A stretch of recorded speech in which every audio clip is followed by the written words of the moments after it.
wanted to do a video on the astrology of the natal charts of New Orleans and Las Vegas a couple of days ago, but my intuition told me to wait, and I'm glad that I did because I just finished listening to the Sean Ryan Show episode, the most recent episode with Sam Shoemate, the Cybertruck Bomber episode, and it's a big one.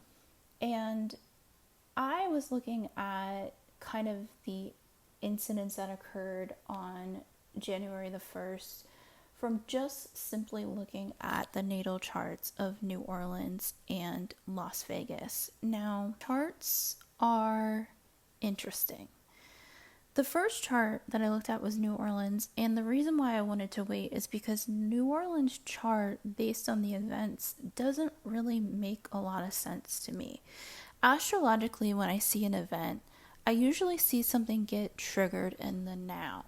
But when I look at the astrology chart of New Orleans, for example, it's a chart that is going to be receiving transits, but not necessarily on January the 1st.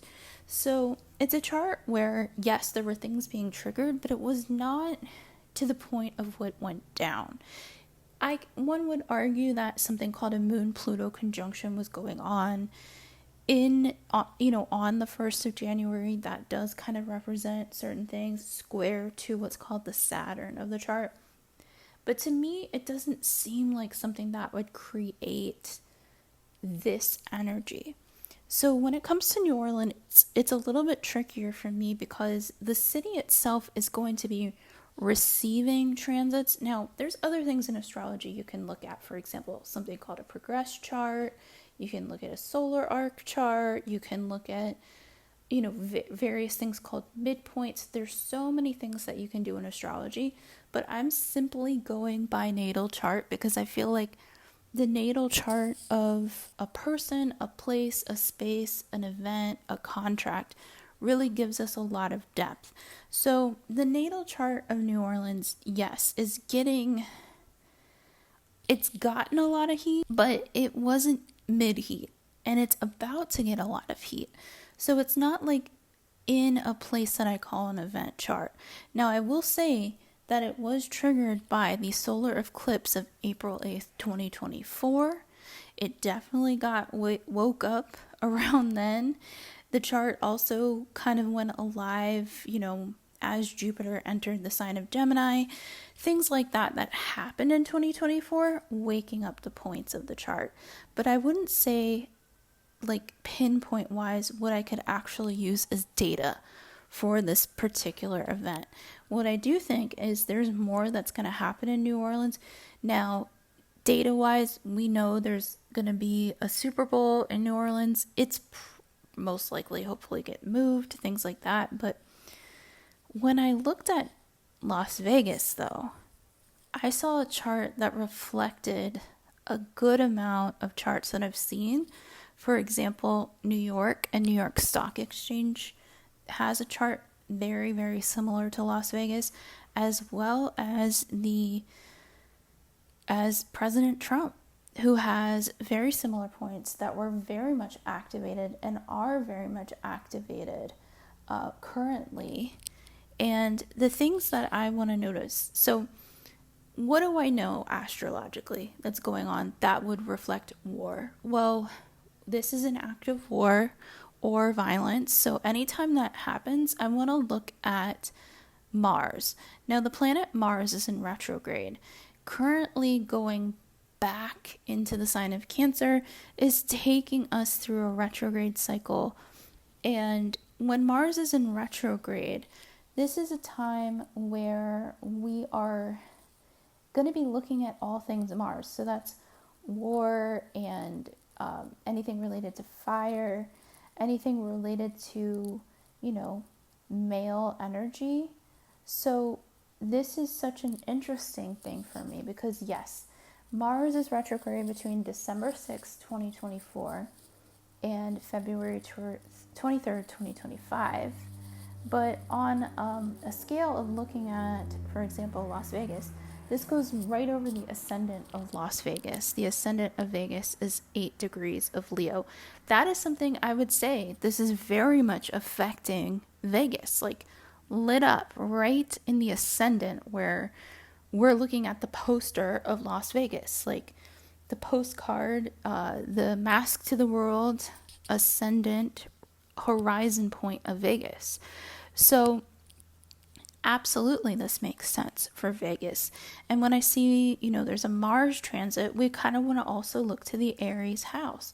Well, the Aries house is the 9th house, and the midheaven point of Vegas is 29 degrees Aries in a stellium with Venus in Aries and Mercury in Aries. Now, what's very similar is that New Orleans has Venus in Aries and Mars in Aries. So technically, based on technicality, this is giving us a forward look at New Orleans. Because Mars is retrograde, we kind of want to look at the Mars planets, placements, Aries stuff, maybe even Scorpio stuff of these charts. So with New Orleans, there's more to come here. There's a lot more that we don't know that I think when Mars goes direct and when Venus goes retrograde, which is going to be in March, we're going to know a lot more about what's happening in New Orleans. I've said something very, very similar to the chart of Iran, the nation state of Iran as of current.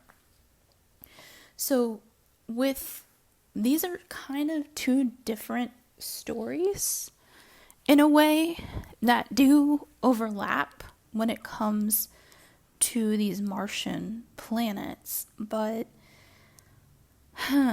it's a really tough call because right now it's like we just got a big awakening with the Sean Ryan Show podcast today, especially regarding the drones. So he discussed the fact that the drones are connected to China, and this is his guest. But in this case, I kind of also want to call back to April, so I'm going to insert a video at the end of this video really discussing the transits of... We had so many Uranian transits in the middle of 2024 that were meant to awaken us, and I think this is part of that awakening process. It kind of links us back to a time where, the fixed star Algol was basically triggering us to really open our minds.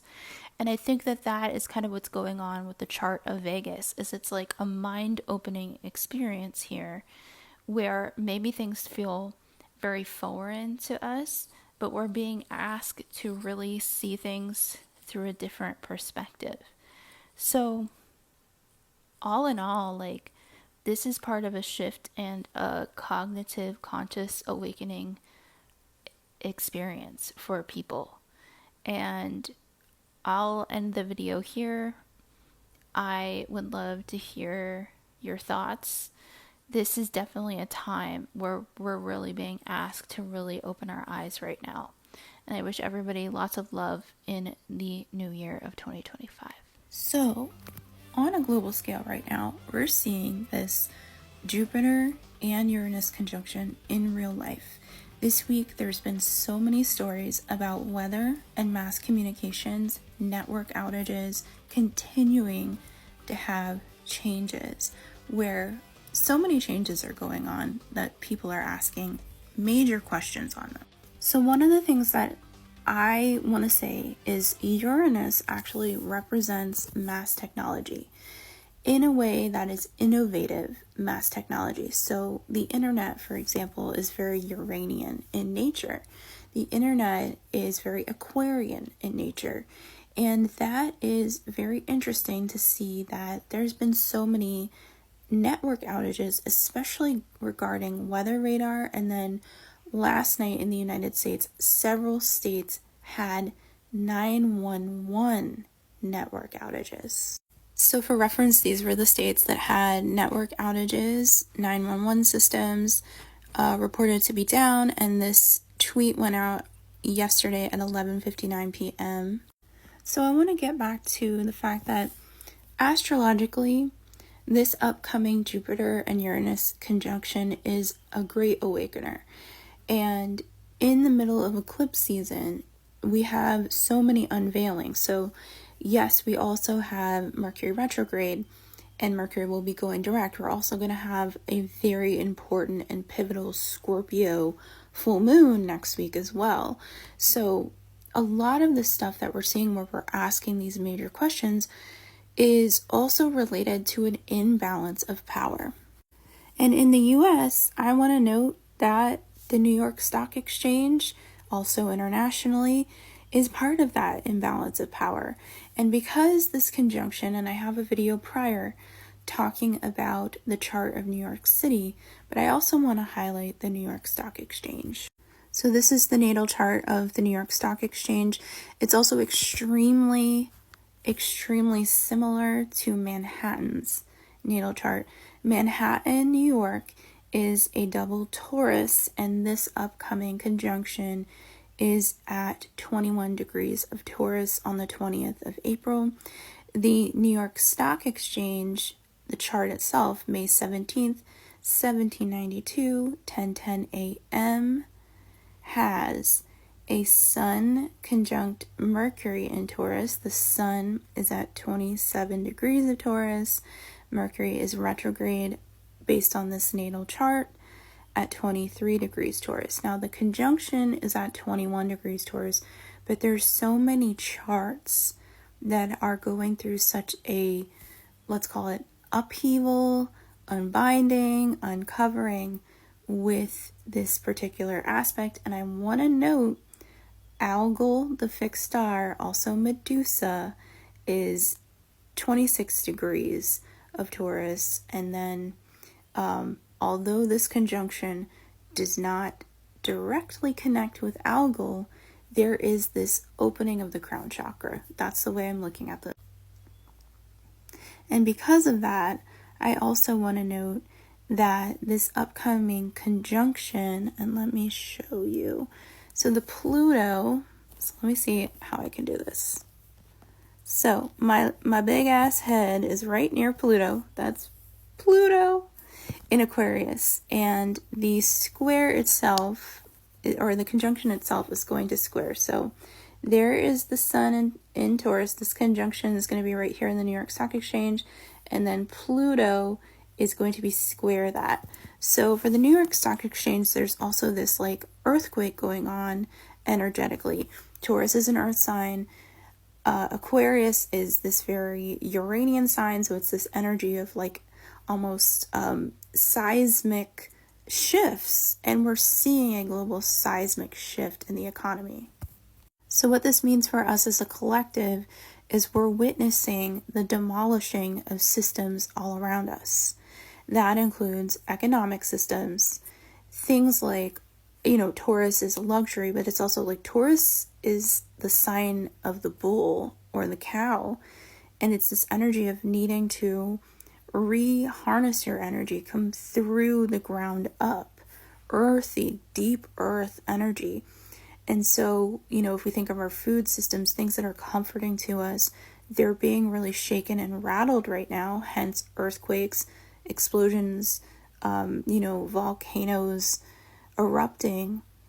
And so these are just questions that I'm posing. Now, in our charts, this is going to be related to where this conjunction is taking place. If you have anything at, around 21 degrees of a fixed sign, our fixed signs are Taurus, Scorpio, Aquarius, and Leo. And that is going to kind of shake your chart.